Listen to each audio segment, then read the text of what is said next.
Hi, I'm Jenny Miller of Let's Get Sewing. Are you ready to take the fear and frustration out of your sewing experience and finally conquer sewing? Then you are in the right place. Be sure to click subscribe so that you don't miss any of my tips and tutorials. And now let's get sewing. Today I'm talking about double needles. If you've never seen a double needle before, I'll show you a close-up soon, but it is a needle that goes in your sewing machine and actually has two needles on it so that you get parallel stitches when you're sewing. Now you might wonder what you would use a double needle for besides those parallel stitches, and really that is one of the biggest uses for it, to get nice even top stitching. But there are some fun decorative things that you can do with it, as well as doing a hack that I like to call a cover stitch hack, where I hem my knits with a double needle and it looks like it's been done with a professional cover stitch machine. Double needles are like any sewing machine needle. They come in different sizes and different tips or points to them. They also come in different widths between the two needles. And so we'll talk a little bit about the differences between those. Just like when you are purchasing a sewing machine needle, you want to think about the kind of fabric that you're going to be working on. You can get your double needle for a stretch knit if you are working on a knit fabric, as well as a universal needle. And I'm even going to show you one that has a wing needle on one side of the double needle. So let's take a closer look at these tiny little needles. So I have my own collection of double needles here. This is by no means an exhaustive collection, but it is an example of some of the more commonly used double needles. As you can see, they're all fairly similar. They all have one top that goes into the machine. It's just like a regular sewing machine needle. It's flat on the back and rounded on the front. You'll see that there are different widths between the two needles on the different ones, and that's pretty much a matter of aesthetic, how far apart you want the top stitching to be. And you'll see on your needle box or your needle case that it comes in, the size of the needle, which is, for instance, this one is a size 80, this one is a size 100, another 80 here. This one is only 75 and another 100 here. So some of them are the hundreds, you could use on jeans and thicker fabrics like that. And of course, your smaller numbers you would use on finer fabrics. If you don't know about needle sizes and which sizes you need for different fabrics, check the comments and you'll see a link to my sewing machine needle guide that will explain more about that. And everything that's in that guide would pertain to the size of your double needles as well. But next to the size here, you'll see another size indication that indicates how far the distance is between the two needles. So you'll see here, this one is a 2.0, 2.5. That refers to millimeters. So these two are 2 millimeters apart. These two are 2.5 millimeters apart. This wider one is 4 millimeters apart, and this widest one is 6 millimeters apart between the two needles.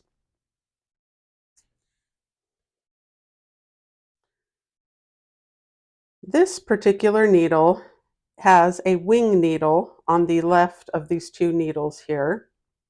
A wing needle is a special decorative needle. It's fat like that to poke an extra big hole in the fabric on purpose to make a decorative stitch, often used in things like heirloom sewing, where you want that kind of embroidered, um, heirloom look to the fabric. And so I will be showing you a couple different stitches done with this on a cute linen fabric that will explain a little bit more about the wing needle. But generally speaking, your needles would both be the same on either side of your double needle.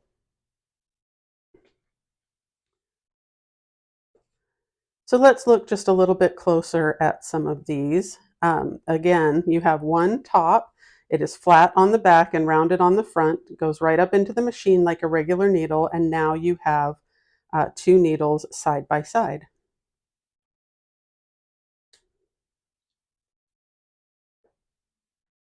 Here's another one, same thing, just a little bit closer together.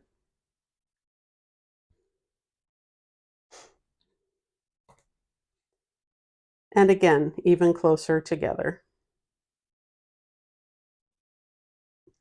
The cases indicate that these are double needles. Now, this particular wing needle, I have a single wing needle, and so I keep them together in the same case.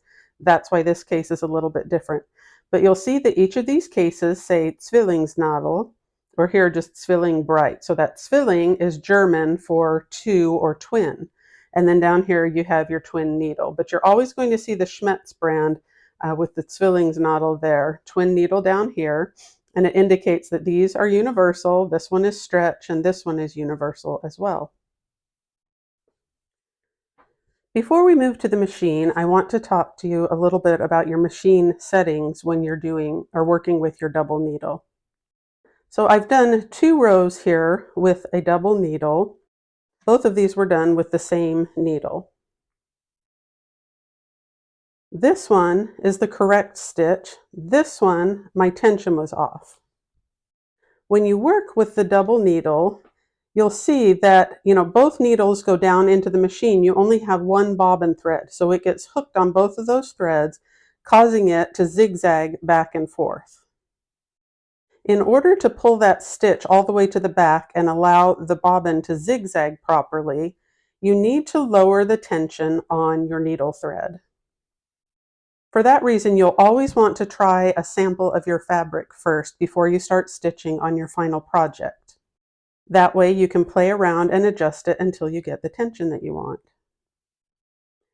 This one over here on the right, I had my upper tension too tight.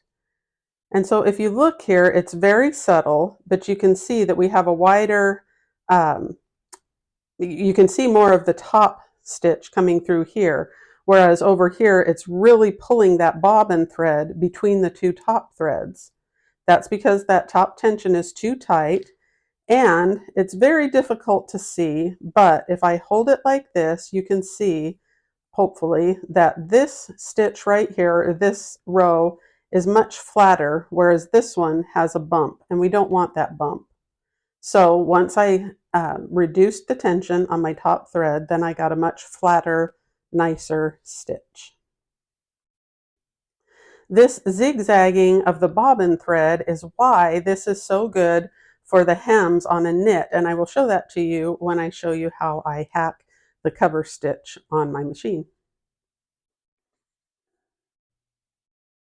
Here I have 2 pieces of fabric that I have seamed together and pressed all of the seam allowance to one side.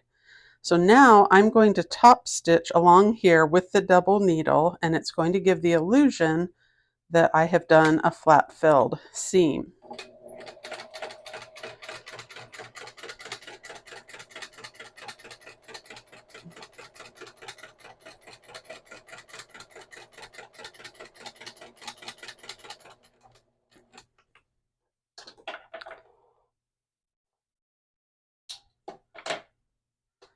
And there you have a perfectly even top stitch, or parallel top stitch.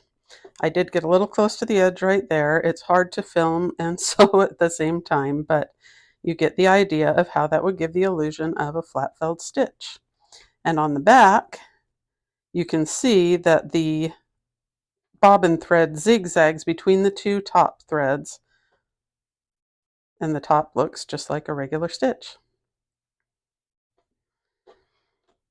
I've done another row of stitching out here with my narrower double needle, just to kind of show you side by side what the different widths look like. And it's completely an aesthetic thing, depending on what you're doing and what you want your final result to look like. Okay, for the double needle with the wing needle on it, let me show you what that looks like.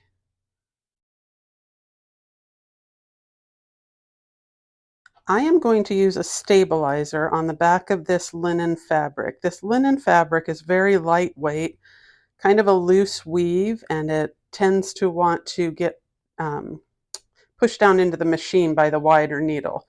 So this is a tearaway stabilizer that I'm going to put behind it. You could probably use a piece of, printer paper or anything like that, just to stabilize the fabric and keep it from going into the machine. And then I'm going to put it in my machine and sew as normal. Now I've set this to a decorative stitch just to show you for fun what you can do with it.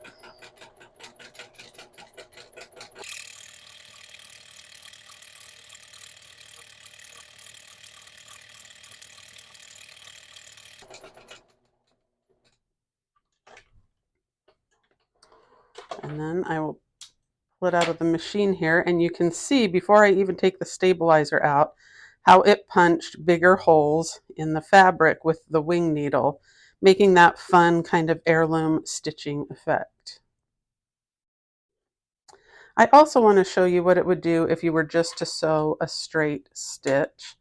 So I'm going to set my machine back to just a regular stitch, put it on a 4mm stitch length.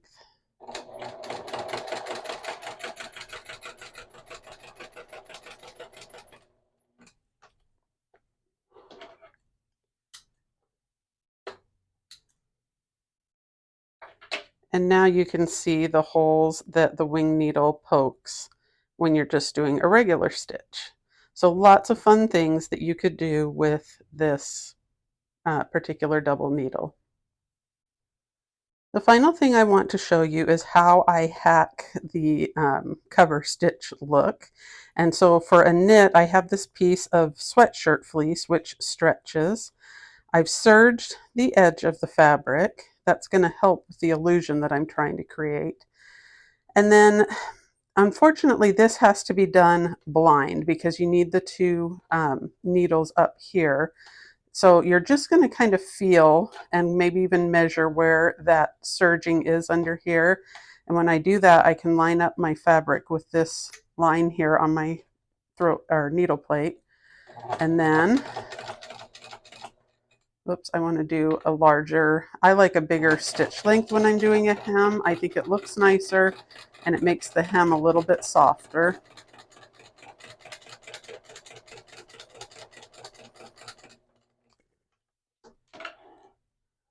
And when I get here to the other end, you can see that that looks just like a sweatshirt that you would buy in the store, right? And when you turn it over here to the back, it still looks like a sweatshirt that you bought at the store. Kind of looks like that cover stitch effect back here with all the different threads. Now, typically I would use another matching thread here so this wouldn't show up quite as much, but I wanted you to be able to see the stitching that I'm doing and see what I'm talking about. And so as you can see, this still has some stretch to it because the way the bobbin thread has to zigzag between the stitches, that allows the material to stretch. As you can see, double needles are a fun tool to add to your sewing kit and can be used in a multitude of different ways to make your sewing look more fun, more professional, and just have fun with your sewing projects. As always, if you have any other questions, please feel free to comment below this video and I'll be sure to reply back and see how I can answer your question. And now, let's get sewing.